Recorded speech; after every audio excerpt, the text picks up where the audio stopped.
Boa noite. Você falou agora na resposta anterior a respeito dos zagueiros saltarem da linha, né? Os 2 gols nisso acontece, são 2 zagueiros diferentes, mas o zagueiro pela direita do Grêmio. E por ali o Flamengo apostou bastante no jogo, o Arrascaeta chegando mais ali, o Michael também.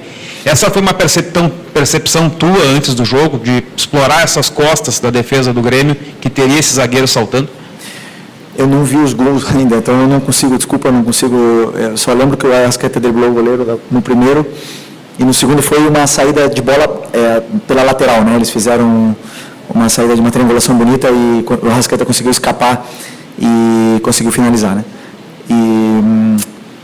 Mas claro que um dos pontos que a gente pede sempre é que exista o ataque ao espaço, porque para mim o time mais difícil de marcar é o time que ataca o espaço o tempo todo, e isso o Bruno, Michael, o Gerson, o próprio Arrascaeta faz e incomoda muito, mas com certeza tem preparação nesse estudo, sim. Boa noite, Felipe. Parabéns pela vitória. Felipe, tu é um técnico jovem, né? Está aí se destacando nos maiores clubes do Brasil e tu sempre se posiciona muito bem, né? Eu admiro isso. Tu acabou praticamente, né, saiu do campo ontem, né, para assumir aí de ser treinador do Flamengo, e eu acredito, eu vou trazer uma pergunta um pouco extra-campo para ti, tá?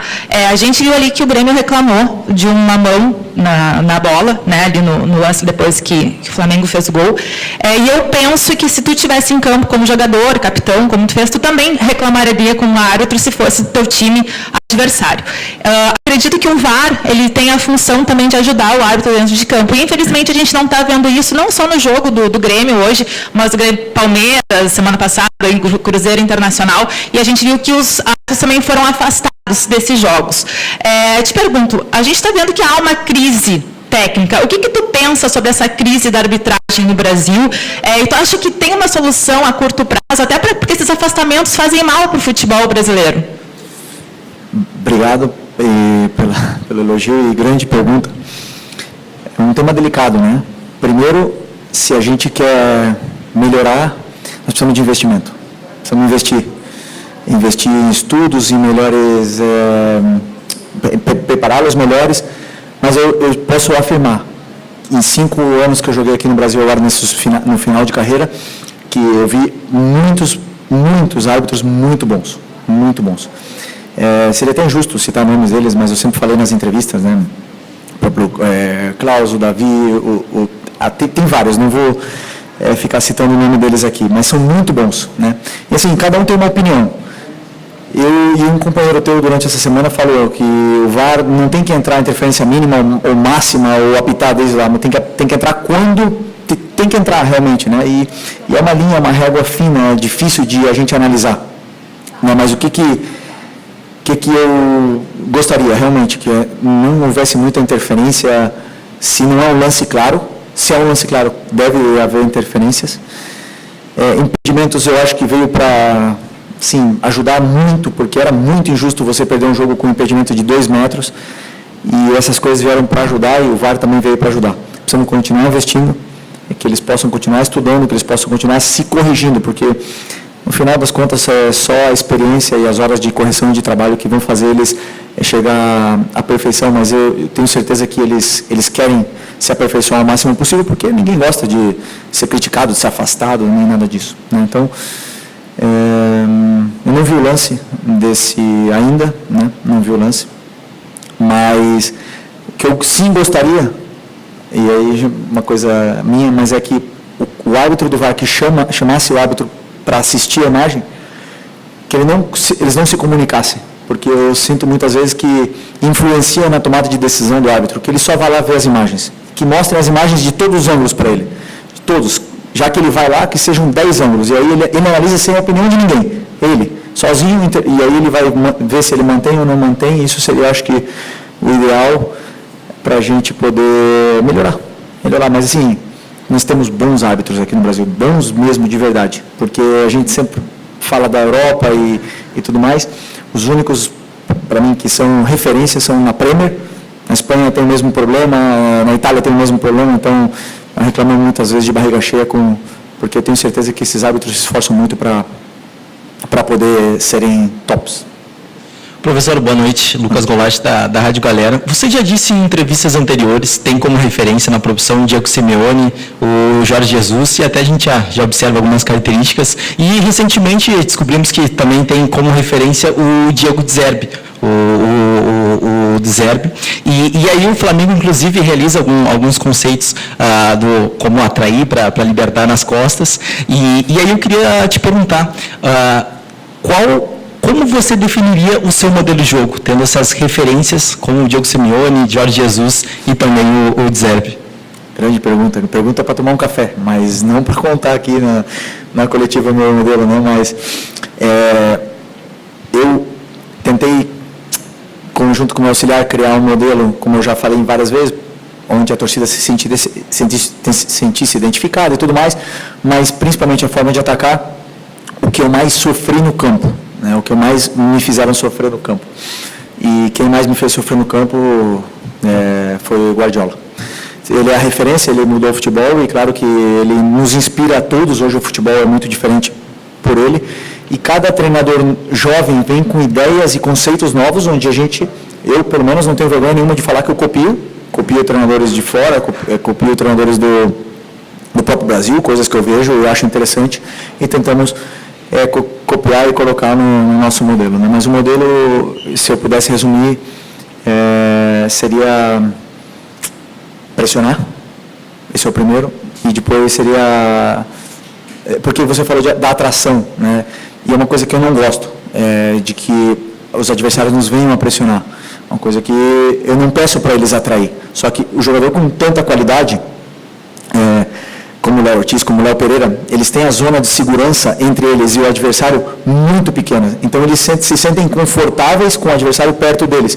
E isso são características deles que fazem os times, atraem os jogadores para poder liberar os espaços. Mas eu não peço realmente isso, porque o que eu passo para eles é a progressão. Então, chamaria talvez jogo de progressão, meu modelo. Felipe, aqui, Gustavo. Estou aqui com um belo material de pré-jogo que a assessoria do Flamengo manda para a gente. E aqui aponta que o Felipe continua com apenas 2 derrotas, 22 vitórias, tem menos derrotas, mais títulos do que derrotas. E o jogo Fortaleza e Inter começou agora, está 0-0 ainda, o Flamengo é líder do campeonato. Isso tudo te motiva, te empolga ainda mais? E a segunda, você diz que normalmente só analisa o próximo adversário. E com relação à tabela, é assim também ou tem projeção de tabela? Não olho a tabela, eu penso sempre, você não controla na tabela, né? Então, a única coisa que você controla é o próximo adversário. E o que eu penso, sim, nos campeonatos, nas ligas, no campeonato nacional, como o Campeonato Brasileiro, que é um campeonato que não tem final, que é de pontos corridos, o começo é muito importante, né? E os jogadores começaram muito bem, começamos empatando em casa, mas vencendo 2 jogos fora, então, que nos dá um bom começo, mas é uma maratona.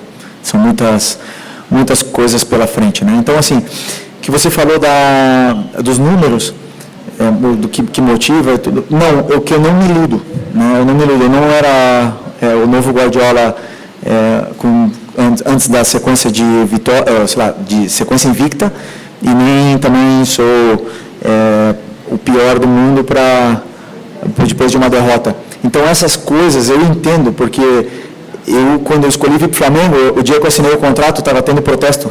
Estava lá em Madrid e estava tendo protesto e os torcedores não deixando os jogadores sair no ônibus. Então eu sei para onde eu vim. Eu sei para o nível de exigência que tem o Flamengo. Eu nunca reclamei disso, porque isso me fez crescer, me fez ser melhor, me fez pensar, me fez refletir, e eu convivo bem com isso. Então eu também, quando a gente perde e tem um momento ruim, como foi o outro dia, eu navego nessas águas aí já com mais calma, porque eu já tenho muitas cicatrizes no futebol, já são muitos momentos bons, mas também muitos ruins, onde eu sei que isso vai acontecer. O que não posso nunca é perder a minha convicção do que eu acredito do futebol, do que eu acho que é melhor para a equipe, da forma que a equipe tem que fazer para ganhar. Não sempre vamos ganhar. Isso eu falo para o torcedor, eu falo para os jogadores, e eu não tenho medo de dizer que eu vou errar. E vou ser criticado, não tem problema nenhum. Os jogadores também vão errar e também vão ser criticados. Mas que o torcedor entenda que a gente vai fazer de tudo para poder vencer e falar dentro do campo, que é o mais importante. Felipe, boa noite. Boa noite. Felipe, pelo que você falou aí, pelo que a gente já conhece do seu trabalho de jogador e agora de treinador, a gente pode afirmar que você é um dos poucos hoje no Flamengo que conhece tão bem o Flamengo por tudo que você passou. E pela sua experiência, após perder um jogo de estreia na Libertadores, no Maracanã lotado, você sabe que é uma fagulha no palheiro para se criar uma crise. Queria saber como é que você geriu quinta, sexta e ontem para que o time não sentisse aquela derrota de quinta, de quarta, na verdade, a pressão que começou a se fazer em torno desse jogo de hoje, chegasse hoje, fizesse a partida com tranquilidade, abrindo o placar já no começo do jogo. Como é que você geriu tudo isso aí? O que você passou para os jogadores nesses últimos dias? O primeiro passo é reconhecer o erro, né? Eu reconheci os meus erros para vocês e para eles também, e mostrei para eles o porquê perdemos o jogo, por que aconteceu aquilo. Porque muitas das vezes o resultado não vem, mas e o caos se instaura na parte externa, o que é normal, porque a gente nunca vai mudar o torcedor do Flamengo, ele é muito passional, ele tem esse amor tão grande pelo Flamengo, porque a gente já falou várias vezes que os torcedores eles não comem às vezes para ir assistir um jogo. Então a gente já sabe disso, não vamos mudar o torcedor, mas a gente tem que saber o que estamos fazendo. Então o primeiro passo é reconhecer o que a gente fez de errado, reconhecer e assumir os erros.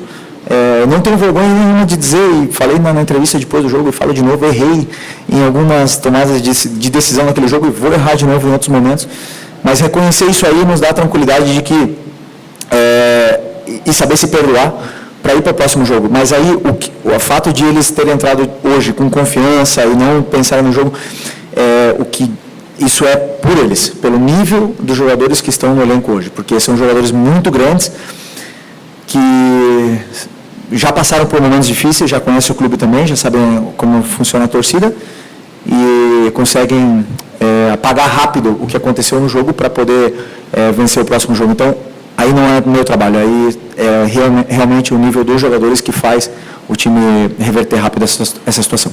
A base da ligação direta. Tu falou sobre o Flamengo que pisou na bola, colocou ela no chão e jogou. Queria te ouvir o que tu pensou em cima daquilo que o Grêmio tem apresentado, por favor. Bom, primeiro eu vi na análise que o Grêmio era um time que costumava encaixar no meio, e eu imaginei que eles fossem encaixar nos nossos dois volantes, mas aí nós ia ter uma saída limpa com um dos zagueiros, né? Mas não foi assim, eles não encaixaram no princípio, deixaram nossos volantes jogar. Isso nos deu saída, porém às vezes era mais difícil a progressão da jogada, né? Porque, claro, se os nossos jogadores determinantes da frente estão todos marcados, então a progressão não era tão boa. O plano de jogo inicial, que era a caída dos volantes, não estava funcionando do jeito que a gente esperava, que a gente imaginou antes do jogo, mas depois com os ajustes eles entenderam bem onde estavam os espaços e começaram a encontrar. Mas o que acontece é que os próprios jogadores dentro do campo eles se ajustam, né? O Grêmio foi se ajustando, foi pressionando, foi encaixando melhor a pressão e por momentos tivemos dificuldade de sair, mas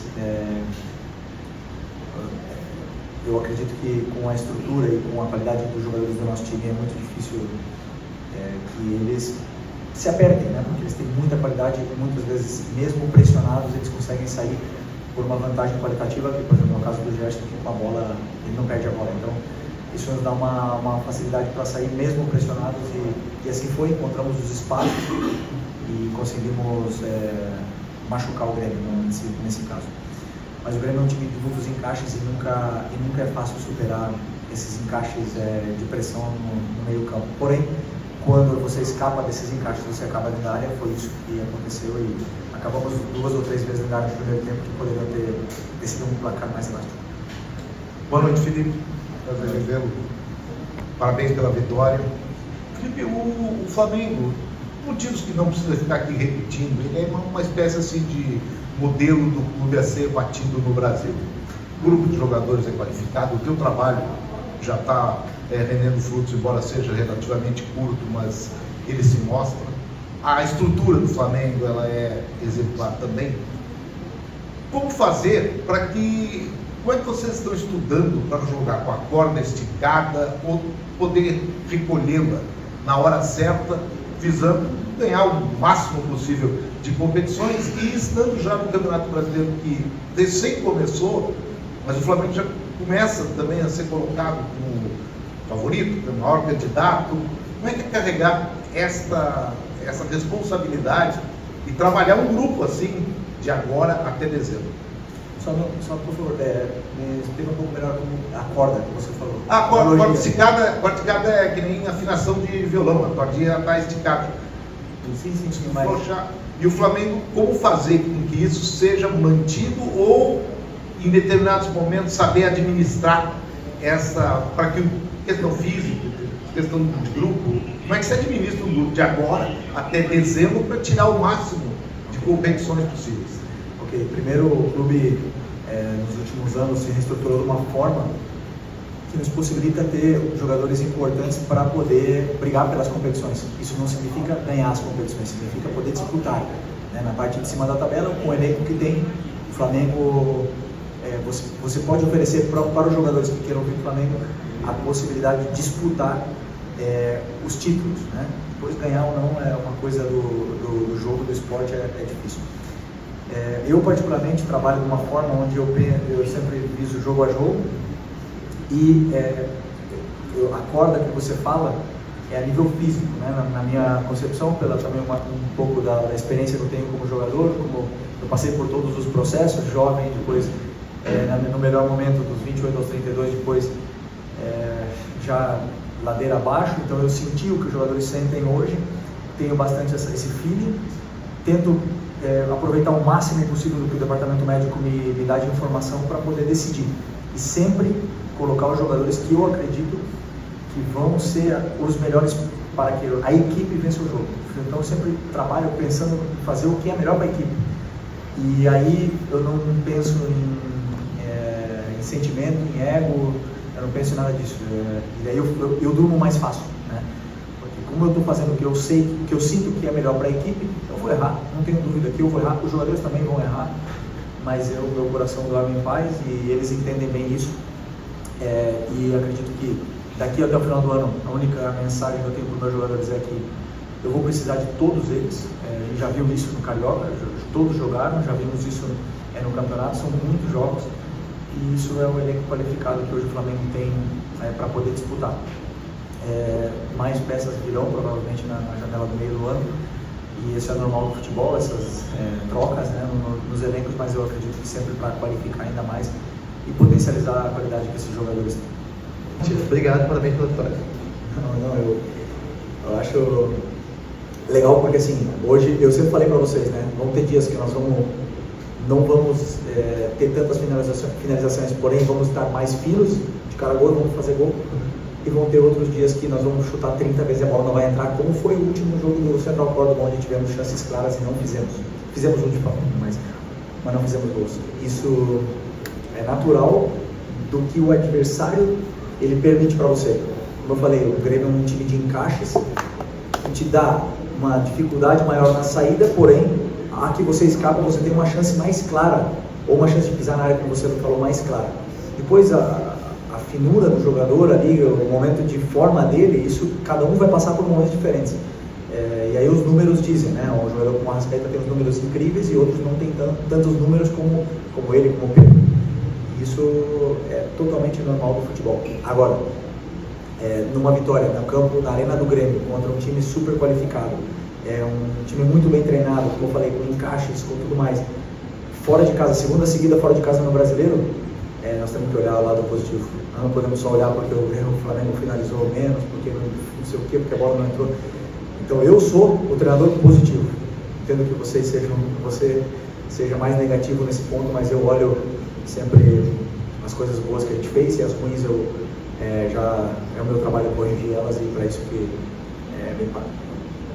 Felipe, Juan. Só estou tentando lembrar as 3 chances do Bruno.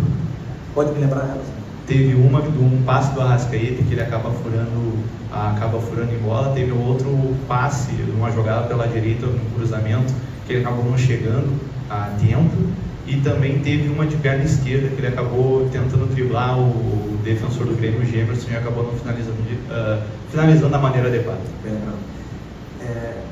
O Bruno, ele cumpriu a função à risca. Assim, fez tudo o que eu pedi para ele fazer, em função do que eu achava que a equipe precisava. Porque eu sabia que, como eu disse também, o Grêmio é um time de encaixes, então eles iam ter que saltar com os zagueiros. E aí o Bruno, atacando o espaço, ele é letal, e fez todos os movimentos que eu pedi. Ele nos deu muita profundidade. Ele e o Michael nos deram muita profundidade, mesmo o Gerson nos deu muita profundidade, e é um jogador muito importante. Essas chances que você fala, eu não posso qualificar ela de uma chance perdida, porque na minha visão não foi o passe não foi ideal para ele, não conseguiu nem finalizar a jogada, né? Então a outra talvez em outro momento ele teria conseguido finalizar, mas é absolutamente normal. E o que eu vejo é um volume de jogo que ele cria, o que ele nos dá para a equipe, porque é um jogador que pressiona muito, que se sacrifica muito pela equipe e faz com que a equipe jogue muito melhor, de forma muito mais contundente e dominante dentro do campo, ao estar o Bruno Henrique, porque ele nos dá todas as fases defensivas, dá jogo aéreo, é um jogador que domina a bola de costas, que sustenta os zagueiros, que ataca o espaço, então é um jogador super completo e na qual muito importante. E hoje ele está disponível, né? Claro que não está disponível para começar ainda, mas no momento que estava o segundo tempo, que eu acreditava que precisava que a gente estava com espaço para contra-atacar e não estávamos mais conseguindo pressionar o Grêmio, então era um momento de ataque ao espaço. Então o Pedro Juninho, mas o Pedro está sim disponível para ter minutos de forma crescente durante os próximos jogos. Felipe, aqui, boa noite. Você falou agora na resposta anterior a respeito dos zagueiros saltarem na linha, né? Os dois gols nisso acontece. São dois zagueiros diferentes, mas o zagueiro pela direita do Grêmio. Por ali o Flamengo apostou bastante no jogo, o Arrascaeta chegando mais ali, o Michael também. Essa foi uma percepção tua antes do jogo, de explorar essas costas da defesa do Grêmio e teria esse zagueiro saltando? Eu não vi os gols ainda, então eu não consigo, eu só lembro que o Arrascaeta driblou o goleiro no primeiro, e no segundo foi uma saída de bola pela lateral, né? Eles fizeram uma saída de uma triangulação bonita e o Arrascaeta conseguiu escapar e conseguiu finalizar. Mas claro que um dos pontos que a gente pede sempre é que exista o ataque ao espaço, porque para mim o time mais difícil de marcar é o time que ataca o espaço o tempo todo, e isso o Bruno, o Michael, o Gerson, o próprio Arrascaeta faz e incomoda muito, mas com certeza tem preparação nesse estudo.